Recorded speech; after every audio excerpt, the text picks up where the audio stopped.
Inilah kelanjutan cerita Nabi Ismail alaihissalam. Pada episode sebelumnya dikisahkan bahwa memancarnya mata air yang sekarang dikenal dengan nama air Zam-Zam telah menarik perhatian burung-burung untuk terbang dan hinggap di sekitarnya.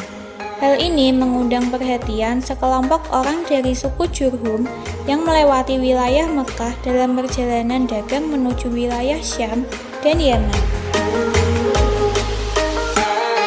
Mereka meminta izin kepada Siti Hajar agar diperbolehkan ikut memanfaatkan air Zam-Zam untuk kebutuhan kafilah dagang mereka.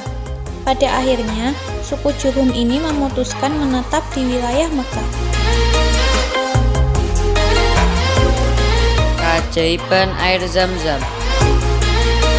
Seorang ilmuwan dari Jepang bernama Masaru Emoto mengatakan bahwa air ternyata dapat merekam pesan. Dari penelitiannya disebutkan bahwa molekul air Zam-Zam bentuknya sangatlah rapi dan teratur. Ketika dibacakan ayat-ayat Al-Quran, maka susunan molekul air Zam-Zam tampak seperti kristal-kristal yang sangat indah dan memancarkan 12 warna jika dibukukan. Pada saat dibacakan kata-kata buruk, molekulnya berubah menjadi seperti sel darah merah. Nabi Ismail tumbuh remaja. Selain dikenal sebagai seorang yang penyabar dan penyayang, Nabi Ismail alaihissalam tumbuh menjadi seorang anak laki-laki yang kuat dan selalu menepati janjinya. Ia gemar memelihara dan menggembala hewan ternak dan juga kuda. Kuda Arab dikenal sebagai kuda paling unggul saat itu. Bentuk tubuhnya bagus, staminanya kuat, kecerdasannya tinggi, serta semangatnya yang dapat diandalkan. Sekarang kuda Arab sudah tersebar di seluruh dunia. Kuda ini biasanya dikawinkan dengan kuda-kuda dari daerah lain supaya memperoleh kuda yang kualitasnya bagus.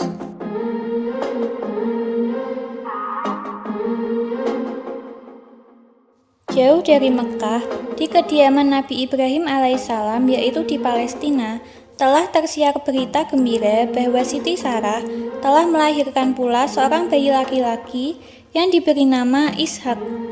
Putra Nabi Ibrahim dengan Siti Sarah ini telah akan diangkat menjadi seorang nabi oleh Allah SWT dengan nama Nabi Ishak alaihissalam. Kerinduan Nabi Ibrahim alaihissalam, Siti Hajar, dan Nabi Ismail alaihissalam. Kerinduan Nabi Ibrahim alaihissalam kepada Nabi Ismail alaihissalam dan Siti Hajar yang telah terpendam lama sudah tidak dapat ditahan lagi. Pada saat Nabi Ibrahim alaihissalam berdoa, Allah SWT menurunkan wahyu agar ia mencari Nabi Ismail alaihissalam dan Siti Hajar. Nabi Ibrahim alaihissalam pun bergegas menuju ke wilayah Mekah. Setelah menempuh perjalanan panjang, Nabi Ibrahim alaihissalam tercengang melihat situasi Mekah yang telah ramai orang dan semakin terpana manakala berjumpa dengan Nabi Ismail alaihissalam serta Siti Hajar. Dengan tangisan kegembiraan, mereka saling melepas kerinduan.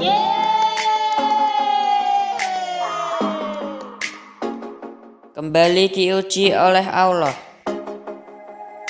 Suatu malam, Nabi Ibrahim bermimpi didatangi oleh malaikat Jibril yang membawa perintah dari Allah SWT agar Nabi Ibrahim alaihissalam mengorbankan anak kesayangannya, yaitu Nabi Ismail alaihissalam. Oleh karena keraguan Nabi Ibrahim alaihissalam terhadap keaslian mimpinya, apakah benar ini mimpi dari Allah atau hanya godaan setan, maka Allah SWT memerintahkan kembali malaikat Jibril untuk datang lagi ke dalam mimpi Nabi Ibrahim alaihissalam dan datang lagi sampai hari ketiga. Setelah memanjatkan doa kepada Allah, yakinlah Nabi Ibrahim alaihissalam bahwa perintah itu memang benar berasal dari Allah SWT. Sejak saat itu Nabi Ibrahim alaihissalam tampak selalu murung. Setelah menceritakan mimpinya kepada Siti Hajar, Nabi Ibrahim alaihissalam mendatangi Nabi Ismail alaihissalam. Dengan membawa perbekalan secukupnya, Nabi Ibrahim mengajak putranya pergi. Siti Hajar bingung dengan kejadian itu, tetapi ia tidak berani mencegahnya. Keistimewaan Nabi Ismail alaihissalam.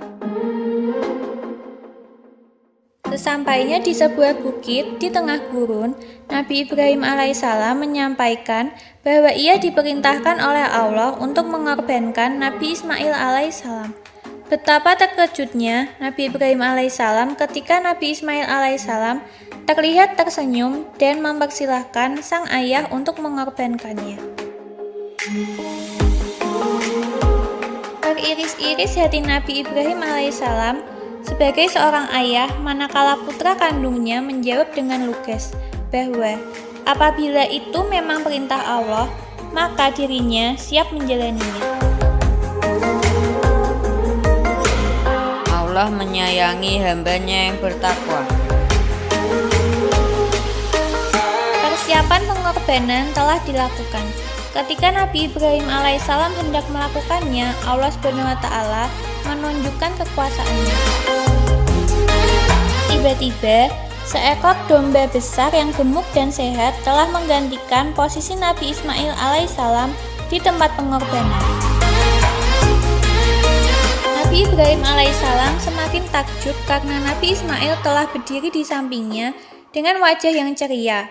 Mereka berdua berpelukan, lalu bersujud menyembah kepada Allah SWT. Setelah tinggal beberapa waktu, Nabi Ibrahim alaihissalam kembali ke Palestina untuk melanjutkan dakwahnya.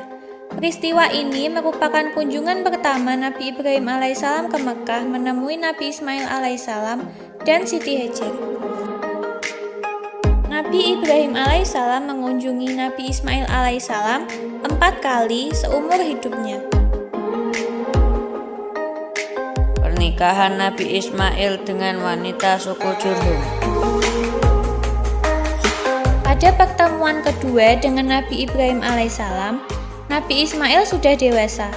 Nabi Ismail alaihissalam menikah dengan seorang wanita dari suku Jurhum yang bernama Umara binti Yasar bin Akil. Kemudian Nabi Ismail alaihissalam belajar bahasa Arab dari suku Jurhum hingga fasih.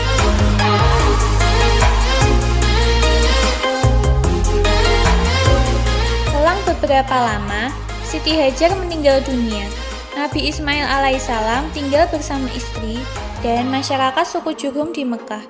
Nah, bagaimanakah kisah kunjungan kedua Nabi Ibrahim alaihissalam ke Mekah? Ikuti cerita Nabi Ismail alaihissalam pada episode berikutnya ya. Sampai jumpa.